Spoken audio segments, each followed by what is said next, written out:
Did you make him work today, or did you go golfing? He went golfing. Okay, this is role play for Provident refinance closing. First document is your closing disclosure. You're going to highlight only the first page. You're going to highlight the day of closing, your disbursement date, which is 3 days from today, which tells the title company to disperse the funds after the client has decided not to cancel their refinance. Hit their terms that they're refinancing, they're doing a fixed rate, and then their type of loan. Their loan amount, their interest rate, their monthly payment. Down below, we're going to add in your taxes and insurance. This is your entire payment. Down here is your closing costs and how much I'm either collecting from the client or they're getting back from their refi. If everything looks accurate, turn to their signature pages and have them sign and date. Sometimes you do have a flow over page that you'll have to have 2 pages signed. Next is your affidavit and indemnity clause.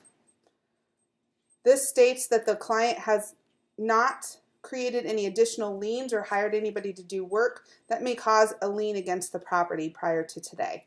Signature, no date, notarize this document. Disclaimer from Title I states that they are the closing agent. They are not responsible for the payoff accuracy. They just order it and disperse per the payoff agreement. Signatures only. Limited power of attorney. Authorize the title company to correct any typographical errors throughout the package. Does not change any terms. The client needs to sign, and we need to notarize this document. Provident has closing instructions as well as escrow instructions for the title company to follow. Please have client sign, no date. First payment letter depicts the client's first payment, includes their principal, interest, taxes, and insurance, their full payment. Please sign and date. It also tells them when their first payment is due and their last payment at the top. These are out of order. Patriot Act. This one we will fill out per their driver's license, their passport, their military ID, or any state ID, verifying who they are and that they are not terrorists. Signature and date from the client. Signature, title as notary, and the date. You do not need to stamp this page. The note is the client's promise to pay back the loan. Go ahead and highlight their loan amount, their first day of payment, their last day of payment. Initials on the bottom of every page. Their last page, no initial, just signature.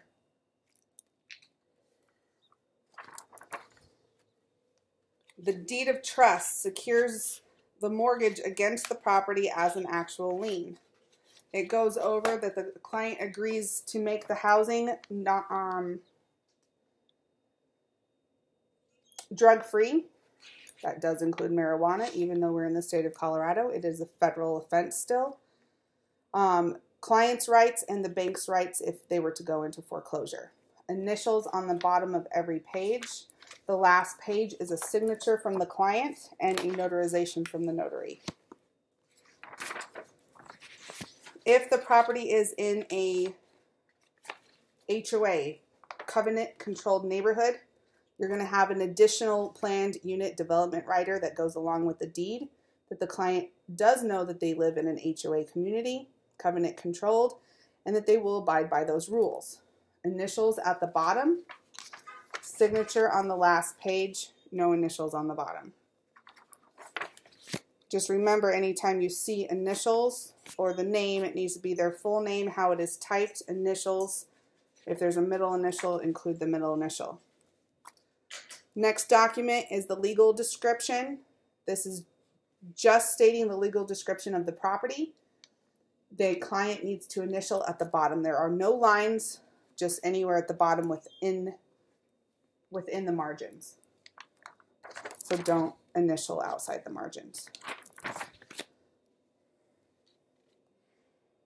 Compliance agreement states that if the property is audited by the title company or by the lending company or by the next mortgage company, the client agrees to cooperate if something is missing. Signatures and dates from the client. Refinance disclosure. They're stating that they are doing a refinance and they understand that the refinance is creating a lien against the property. Signature and date from the client. Insurance requirements. Because they are getting a loan on the property, the mortgage company requires homeowner's insurance. This goes over the type of insurance requirements that you have to maintain on your home. Signatures, no dates. Statement of borrower's benefits. This is stating that the borrower is doing a refinance and that they fall within one or multiple of the guidelines, whether it's lowering their interest rate, lowering their payment, consolidating bills. However, they're benefiting from doing the refinance. Signature and date. Flood and hazard notification. Every lender is a little different when it comes to this document. This particular lender has boxes checked, so make sure you're notating the proper box. The second box on this one states that they do not have to have hazard insurance. The top one says they do.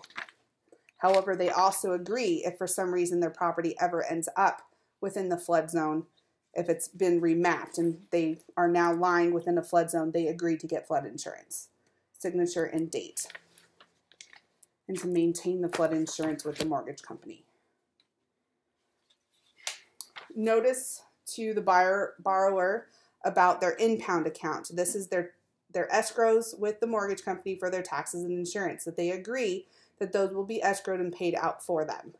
Signature and date.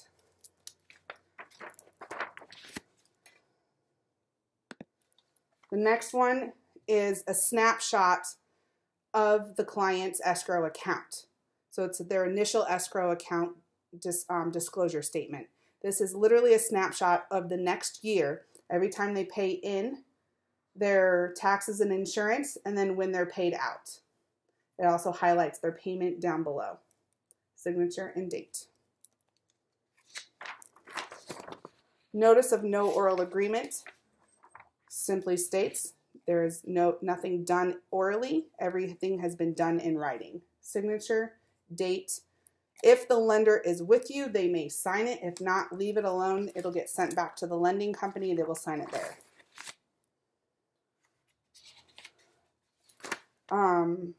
The prepaid finance charge worksheet, just flip over. The client doesn't need to do anything with it.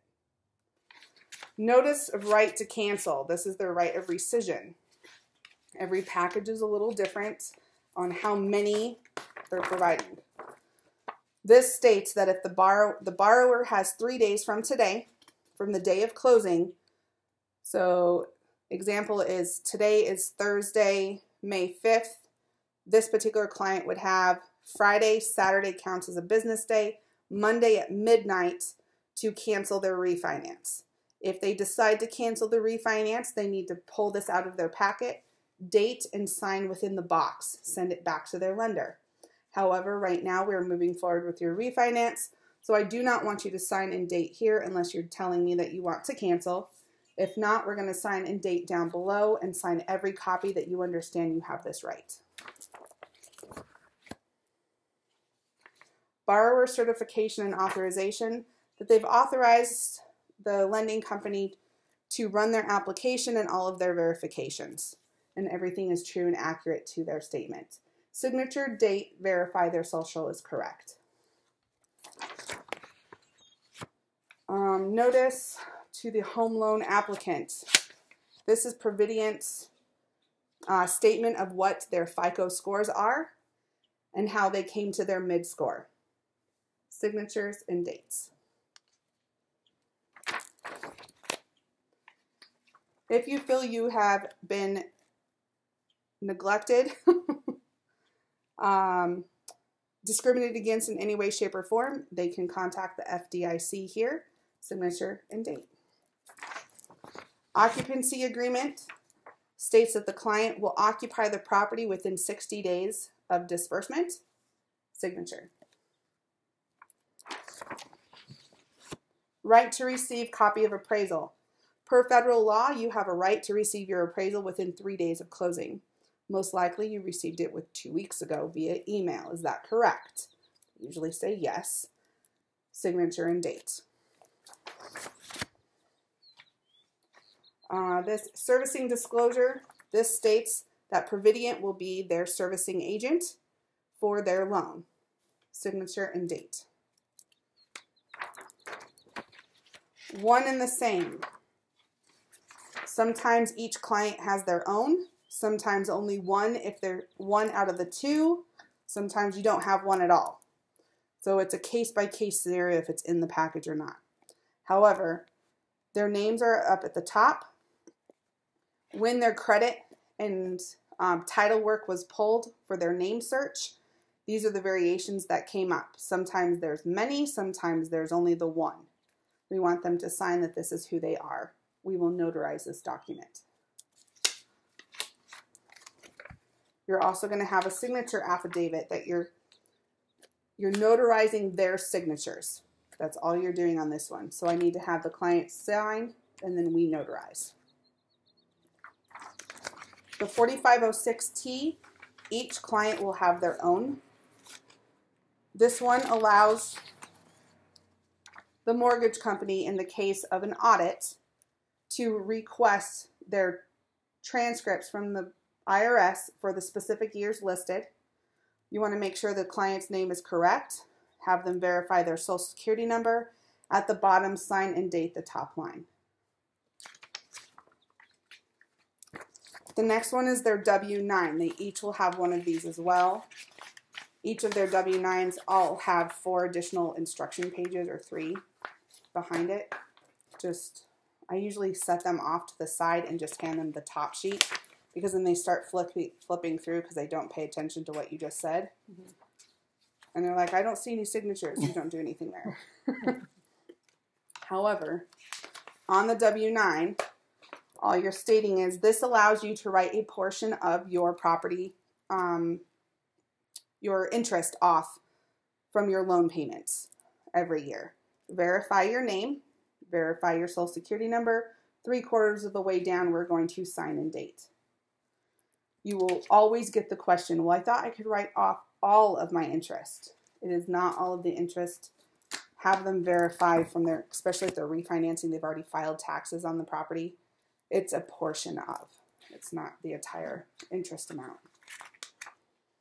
Notice about appraisal of your property. This goes over certain requirements that the lender may decide that needs to happen with the appraisal, that the appraiser has to follow. Signature and date. Sometimes the lender will have an affiliated business arrangement disclosure statement. This particular lender always does. They have most likely like a referral fee type thing, the best way I can describe how this works. They have business relationships with these people. So you let them know that Provident Title has business relationships with these 2 particular companies. Your appraisal was most likely hired through lender vend and you landed somewhere within that range. Signature and date. The last document that you go over usually all the time is going to be their loan application. Their loan application will reflect when the lender pulled credit and everything at day 1. So if a client wants to sit there and read verbatim what is on every sheet, they question, well, my balance isn't this high anymore. This was reflected on the day it was pulled. It's not reflective of today's date. It's just all nice and pretty typed. This particular lender has initial boxes at the bottom of the application that need to be filled out. Not all lenders have this. Every lender will have the client sign at the top of page 1. This particular lender is going to have us initial the bottom of page 1, 2, 3. Page 4 is their signature 3/4 of the way down and date. Page 5 is a continuation of this particular client's assets and liabilities, signature and dates at the bottom. Another flow over page, signature and dates at the bottom. At this time, if the client is getting money back, make sure you fill out the disbursement sheet and how the client wants their funds back. A company check is always free. If they want a cashier's check or wire specific to Title I, other companies' wires are still $35. It's kind of across the board. But they charge a $35 fee for either the cashier's check or wire. It doesn't matter what you choose. So on these, you'll want them to mark how they want their stuff. If it's cashier's check or wire, circle the appropriate one. If it's a check, do you want it mailed to the house, just the title company check? Do you want it mailed to a different address? Do you want to have their mortgage lender pick it up and deliver it to them? Do you want them UPS'd? Here's the cashier wire info.